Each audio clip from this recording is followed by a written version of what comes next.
जरा सोचो, तुम इतने खूबसूरत हो जाओ कि घर से बाहर निकलते ही लड़कियों का जमावड़ा लग जाए और तुम्हारी खूबसूरती को संभाल पाना उनके बस की बात ही ना हो। कुछ ऐसा ही होता है हमारी आज की कहानी में। कहानी की शुरुआत होती है मार्स परिवार से, जो पिछली कई पीढ़ियों से सबसे सुंदर इंसानों में से थे। लोग उनकी खूबसूरती की वजह से उन्हें बेहद पसंद करते थे और यही उनके पैसे कमाने का तरीका था। उनका सबसे बड़ा बेटा ओकिस एक टिकटॉक स्टार है। उसके दिलकश चेहरे की वजह से उसके करोड़ों फॉलोअर्स थे। इसके अलावा वो आम लड़कों की लड़कियों से सेटिंग करवाने में भी मदद करता था। उसका बाप पार्कर भी अपने समय में हद से ज्यादा खूबसूरत था, जो आए दिन लड़कियों का दिल तोड़ता था। उसने 1200 से ज्यादा लड़कियों को डेट किया था और आखिरकार उसे अपने बच्चों की माँ मिल गई। उसकी माँ भी काफी खूबसूरत थी, लेकिन थोड़ा आदमियों की तरह। अबे इसकी तो मूछें भी हैं। उनका छोटा बेटा कुलीन घर में सबसे ज्यादा सुंदर है। पूरे परिवार को अपनी खूबसूरती पर नाज था, लेकिन कुलीन चाहता था कि वो एक आम जिंदगी गुजारे। वो अक्सर सोचता था कि अगर वो थोड़ा कम सुंदर होता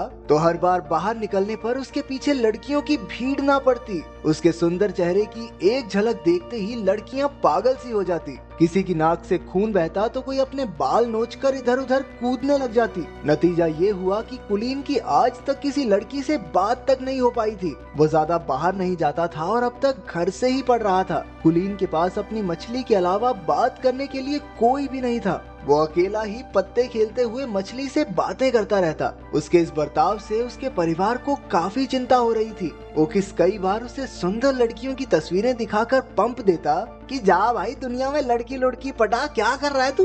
लेकिन कुलीन कहने लगा कि उसे एक ऐसी लड़की चाहिए जिसे उसकी सुंदरता से फर्क ही न पड़ता हो। वो चाहता था कि लड़कियां उसके दिल के लिए उसे पसंद करें। जब कोई तरकीब काम नहीं आई तो परिवार वालों ने एक नया तरीका सोचा। उन्होंने गरीब होने का नाटक करने का प्लान बनाया ताकि वो कुलीन को स्कूल जाने पर मजबूर कर सकें। एक रात जब कुलीन पानी पीने उठा तो उसने अपने माँ बाप को बात करते सुना कि अब से वो लोग नाश्ते में सिर्फ अंडे खाया करेंगे ताकि कुलीन को घर से पढ़ाने के पैसे जमा हो सके। ये सुनकर उसे काफी पछतावा हुआ और अगली सुबह उसने स्कूल जाकर पढ़ने का फैसला किया। ये सुनकर पूरा परिवार खुशी से नाचने लगा, लेकिन फिर कुलीन ने कहा कि मैं तो सिर्फ लड़कों के स्कूल में जाऊंगा। बाकी सबका मूड थोड़ा खराब हुआ, लेकिन फिर भी वो मान गए कि कम से कम घर से बाहर तो निकलेगा ये। स्कूल के पहले दिन ओकिस उसे बाइक पर छोड़ने गया, लेकिन बाइक से उतरकर भी कुलीन हेलमेट पहनकर ही चला गया। उसने पूरा दिन हेलमेट पहनने की सोची ताकि किसी का ध्यान उसकी खूबसूरती पर ना जाए, लेकिन हुआ एकदम उल्टा,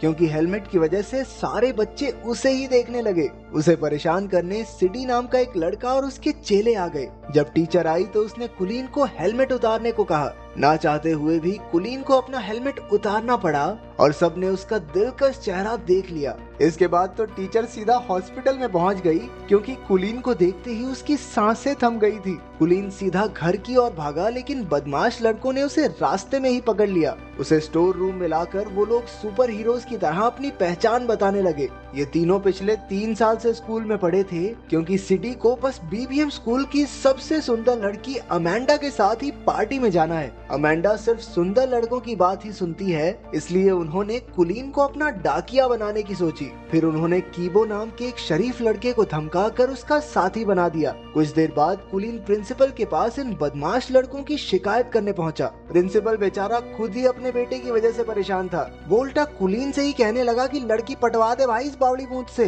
ताकि जल्दी से जल्दी स्कूल को छोड़ के जाए। उस रात कीबो और कुलीन ने अगले दिन ये काम करने का फैसला किया। कीबो के रूप में एक अच्छा दोस्त पाकर कुलीन को काफी खुशी हुई। अगली सुबह वो दोनों बीबीएम स्कूल पहुंचे, जहां उन्हें देखते ही लड़कियां चिल्लाने लगी, ये हेलमेट वाले लड़के को बाहर निकालो, पता नहीं कितना बुरा दिखता होगा। सभी लड़कियों ने मिलकर कुलीन को हेलमेट उतारने पर मजबूर कर दिया। जैसे ही उसने हेलमेट उतारा, पूरे स्कूल में तहलका मच गया। कुछ घंटों बाद तो टीवी पर खबर आ रही थी कि कुलीन की वजह से लड़कियां पागल हो रही हैं। किसी की नाक से खून बह रहा था तो कोई इधर उधर उल्टी फुल्टी हो रही थी। स्कूल की सबसे खूबसूरत लड़की अमेंडा को भी उसे न्यूज पर देखते ही उससे प्यार हो गया। उसने ठान लिया कि कुलीन को अपना बनाकर ही रहेगी। जब खबर चारों ओर फैल गई तो हजारों की तादाद में लड़कियां कुलीन के घर के बाहर इकट्ठा होने लगी। उसके परिवार वालों ने घर में एंट्री के लिए टिकट बेचकर पैसा कमाना शुरू कर दिया। जब कुलीन ने छिपकर ये सब देखा तो उसे समझ आया कि उसके परिवार ने ही उसका इस्तेमाल किया है।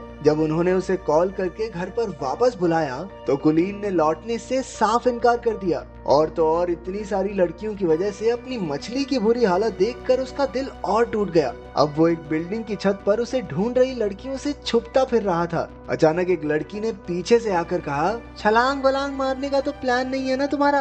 कुलीन हैरान होकर उसे देखने लगा, क्योंकि वो पहली लड़की थी जो उसे देखकर बेहोश नहीं हुई। उसे देखकर कुलीन के दिल की धड़कन बढ़ने लगी और वो कुछ बोल तक नहीं पाया। इसके बाद वो लड़की भी कुछ नहीं बोली और वहाँ से चली गई। कुछ देर बाद वो कीबो के घर रात गुजारने पहुंचा। कीबो और उसकी दादी ने उसका काफी ख्याल रखा। कीबो के कमरे में कुछ बहुत ही रेयर कार्ड्स को देखकर वो काफी खुश हुआ, क्योंकि उसे भी ऐसे कार्ड्स कलेक्ट करने का शौक था। अगले दिन दोनों छत वाली लड़की को ढूंढने लड़कियों के स्कूल में गए। वहाँ पर उनकी मुलाकात अमेंडा से हो गई, जिसे उन्होंने सीडी का खत दे दिया। अमेंडा कुलीन की खूबसूरती से फर्क न पड़ने का नाटक करने लगी, लेकिन जैसे ही वो गया अमेंडा की नाक से भी खून निकलने लगा। कुलीन को सीढ़ियों पर वो लड़की फिर से दिखी, लेकिन अपने आसपास लड़कियों के झुंड की वजह से वो उससे बात नहीं कर पाया। अगले कुछ दिनों तक कुलीन और कीबो साथ रहे और दोनों में गहरी दोस्ती हो गई। अगले दिन कीबो कुलीन को फुटबॉल देखने साथ ले गया, जहां वो अक्सर रेरे नाम की लड़की से मिलने जाता था। कीबो इस लड़की को बेहद पसंद करता था। मैच के बाद कुलीन की नजर अचानक उस छत वाली लड़की पर पड़ गई। वो तो बस उसे देखता ही रह गया। तभी कीबो ने आकर उन्हें मिलवाया और कहा कि उसका नाम रेरे है। तब जाकर कुलीन को पता चला कि कीबो भी इसी लड़की को पसंद करता है। रेरे और कीबो काफी अच्छे दोस्त थे और उन्हें साथ देखकर कुलीन को जलन होने लगी। वो रात को ठीक से सो भी नहीं पाया, क्योंकि उसे समझ नहीं आ रहा था कि वो करे क्या। आखिरकार उसे याद आया कि उसका भाई ओकिस भी तो लव गुरु है, उससे मदद मांगनी चाहिए। अगली सुबह कुलीन को अपने सामने देखकर ओकिस की तो आंखें भर आई। वो कुलीन को लड़कियों से बात करने में कब से मदद करना चाहता था। अब तक कुलीन ने अपने परिवार को भी माफ कर दिया था, क्योंकि अगर वो बाहर न जाता तो रेरे से उसकी मुलाकात भी न हो पाती। फिर दोनों भाई सामान लेने गए, जहाँ ओकिस ने बताया कि कुलीन उस लड़की को कैसे पटा सकता है। कुलीन ने बिल्कुल वैसा ही किया, लेकिन उसे एहसास हुआ कि वो रेरे को उतना नहीं जानता जितना कीबो जानता है। लेकिन वो फिर भी हार नहीं मानना चाहता था। एक दिन अमेंडा ने लड़कों के स्कूल में आकर कुलीन को अपने जन्मदिन की पार्टी का न्योता दिया और साथ साथ एक फोन भी थमा दिया कि बाबू मुझे इससे कॉल करना, ठीक है?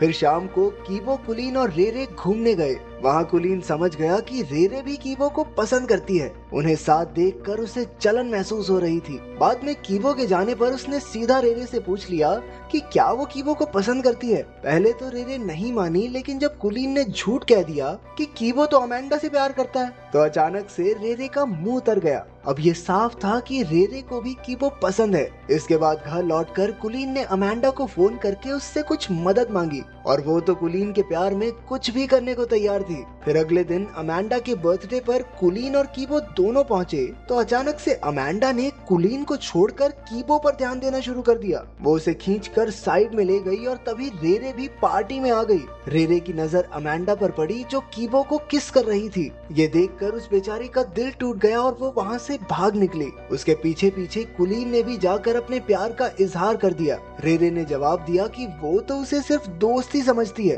तो कुलीन ने अपने इकलौते दोस्त को धोखा भी दिया और लड़की भी नहीं मिली। अरे इससे बुरा और क्या होगा। उधर सिडी और उसके चेलों ने भी कीबो और अमेंडा को किस करते देख लिया और उन्होंने गुस्से में कीबो की जमकर धुलाई कर दी। कुलीन दूर खड़ा देखता रहा, लेकिन कीबो को बचाने की उसकी हिम्मत नहीं हुई। बाद में वो कीबो को घर ले आया। अपने दोस्त को दर्द से कराहता देख कुलीन को एहसास हुआ कि उसने बहुत बड़ी गलती कर दी है। उसे अपने किए पर बहुत पछतावा हो रहा था और आखिरकार उसने सारी कहानी कीबो को बता दी। इस धोखे से कीबो हैरान रह गया। वो कहने लगा कि अगर उसे पता होता कि कुलीन भी रेरे को पसंद करता है तो वो खुद ही पीछे हट जाता, लेकिन कुलीन के दिए धोखे के बाद से वो उसका दोस्त बनकर नहीं रहना चाहता। कुलीन पूरे 1 महीने बाद घर लौटा। उसने किसी से बात नहीं की और खुद को कमरे में बंद कर लिया। उसे अपने दोस्त की बहुत याद आती थी। घर पर उसकी माँ ने उसे उसकी मछली दी, जो एकदम सही सलामत थी। अपनी माँ की बातें सुनकर कुलीन को एहसास हुआ कि लोग उससे कितना प्यार करते हैं। अब उसने फैसला किया कि वो कीबो को जरूर मना लेगा।